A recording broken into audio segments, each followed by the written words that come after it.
Yan po yung sitwasyon namin dito. Yung fog po, kung mapapansin nyo, tinatakpan po yung lugar namin.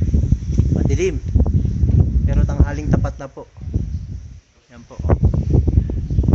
Tingnan nyo, nagpumoist po yung cellphone ko sa sobrang lamig. Halos di nyo makita yung dulo, yung kabilang dulo. Sa sobrang kapal ng fog.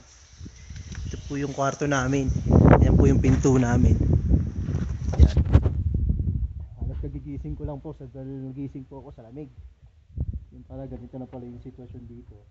Kapal na po yung fog. Naglamig na po.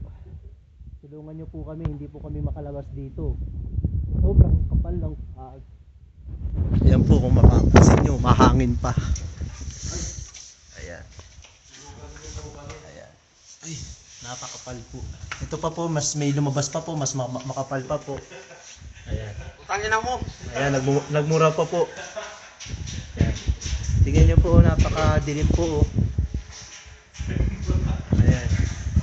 Hindi na makita yung dulo. Medyo may pag humangin, tumama sa'yo yung fog, may konting tubig. Ayan. Hindi mo na makita yung ibang establishmento sa kabila. Ano po, nakahulog yung mga Ayan. abahan ko. Nakakatakot na po. Ayan. Sobrang lamig. Ayan, nagdidipit siya ng labahan. Imbis pinatuyo, yan po, tinatawag na pinabasa. Yan po yung sinampay na pinabasa. Yan, hanggang dito na lang po muna siguro. At sobrang lamig po talaga. Naway nagustuhan nyo itong video namin mula sa Al-Baha, Jeddah, probinsya ng Jeddah. Ito po yung fog. Nag-uulat. Salamat po.